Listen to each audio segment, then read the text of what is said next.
স্বৈরাচারের বিদায় হলো। আবু সাইদ মুগ্ধর মতো জীবন দিল যারা, বাংলা মায়ের সূর্য সন্তান আনলো বিজয় তারা।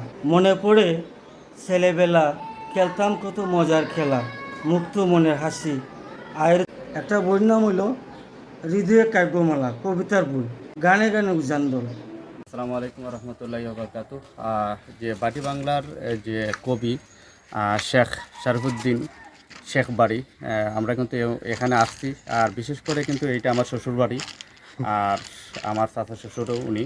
কিন্তু আজকে ওনার সাথে সাক্ষাৎ করব এবং কবিতা সম্পর্কে ওনার সাথে আমি একটু মত বিনিময় করব। উনি কোন বিষয়ে কবিতাটি লেখেন, আমি ওনাদের বাড়িতে যাব।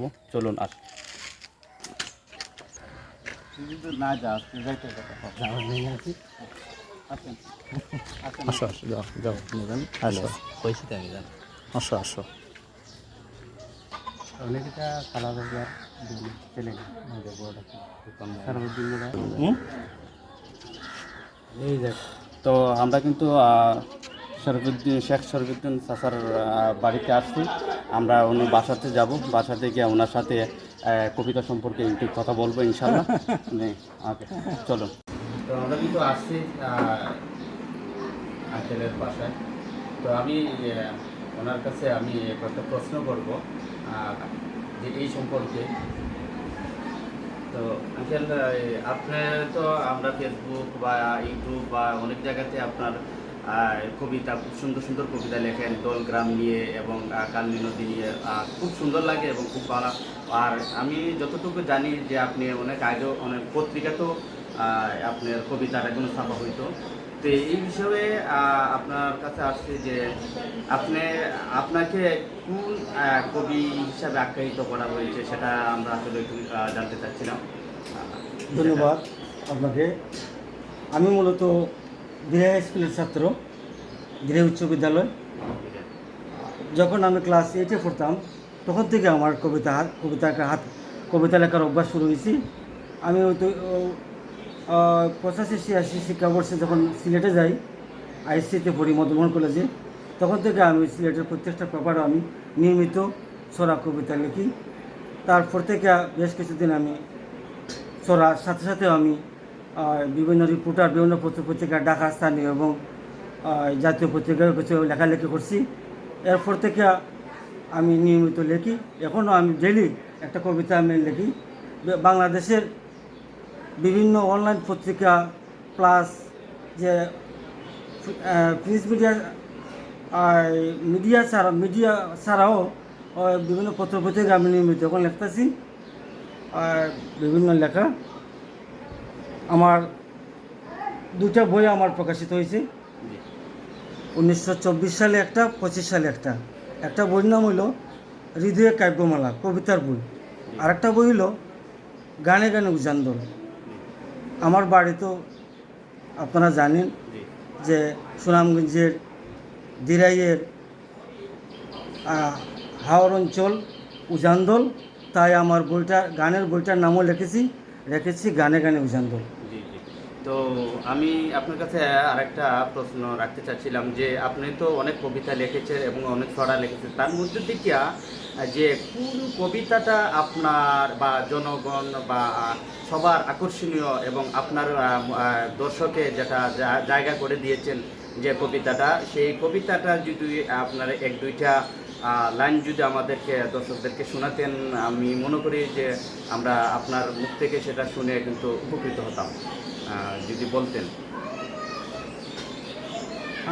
আমার অনেকগুলো কবিতা আছে, প্রত্যেকটা কবিতাই আমার হৃদয় ছোঁয়া কবিতা।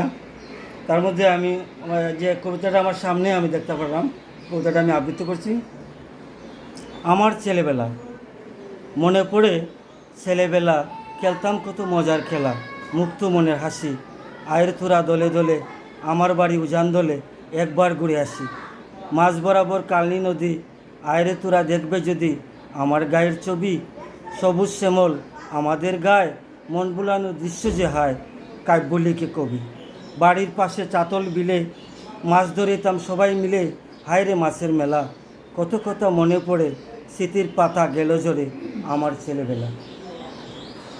মাশাআল্লাহ, ওনার অত্যন্ত কবিতাটা আসলে মনোমুগ্ধ এবং হৃদয় ছোঁয়া একটা কবিতা বাটি এলাকার। তো আমি মনে করি যে বাটিয়ালি কবি নামে আসলে আখ্যায়িত করা আমাদের আমি মনে করি যে এটাই ওনার জন্য পারফেক্ট হবে। সেজন্য আমি আমার কবি সাহেবের জন্য দোয়া করি, আল্লাহ তাআলার জন্য যতদিনে রাখেন যেন এরকম সুন্দর সুন্দর কবিতা, যেটা দেশের জন্য, যেটা জনগণের জন্য, যেটা গ্রামের জন্য একটা ফায়দাজনক, এবং উনি যখন দুনিয়াতে আসেন, উনি যদি নাও থাকেন বা আমরা যারা নাও থাকি, যেন এই কবিতাটি নিয়ে যেন সারা জীবন উনি বাঁচতে পারেন, সেই প্রত্যাশায় আমি করি এই বিষয়ে। আমি আরেকটা কবিতা আবৃত্তি করতেছি। স্বৈরাচারের বিদায় হলো, তোমার হাতে কলম প্রভু, তোমার হাতে কাঁথা, তোমার হাতে জন্ম মৃত্যু, তুমি সর্বদাতা।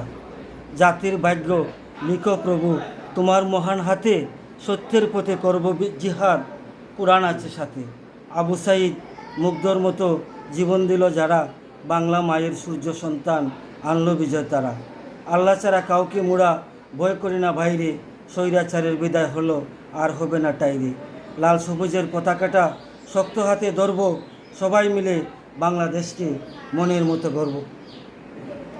মাশাল্লাহ, অত্যন্ত মনোমুগ্ধ একটা, যেটা দেশবোধক একটা কবিতা নিয়ে, দেশ নিয়ে একটা কবিতা বলছেন। আসলে এটা শোনার পরে কিন্তু আমার প্রসঙ্গগুলো কিন্তু দাঁড়িয়ে গেছে। আসলে এটা দেশের জন্য এবং জনগণের জন্য একটা কল্যাণমূলক একটা কবিতা, এবং খুব সুন্দর একটা কবিতা। আমরা দোয়া করি আল্লাহ তাআলার জন্য ওনাকে এই ধরনের কবিতাগুলা জিহাদি এবং